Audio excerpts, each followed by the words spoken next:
the day in the life of an Airbnb host. Real talk.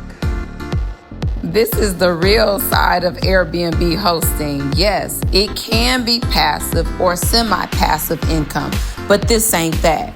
We are active real estate investors and Airbnb hosts. Guess what? Somebody still has to take out the trash. Listen, the cleaning team missed it. The guests ignored the obvious. The host or the mama, that would be me, has to step in and make it right. No sugarcoating, just real talk from a real family-owned business doing it God's way. In love, and of course, we had to put the gloves on to take the trash out.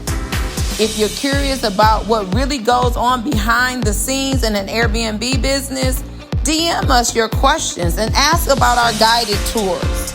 But let this be a reminder that Airbnb is not real estate, okay? It is a hospitality business. My son likes to say it like this. He says it like this. I'm sorry, I'm messing up. He says it's 1,000%. Like 1,000% hospitality. That's what I'm saying to you guys. And hospitality is hands-on. Real estate as landlords, tenants, and toilets. Hospitality as Airbnb hosts trash, tantrums, and tough conversations.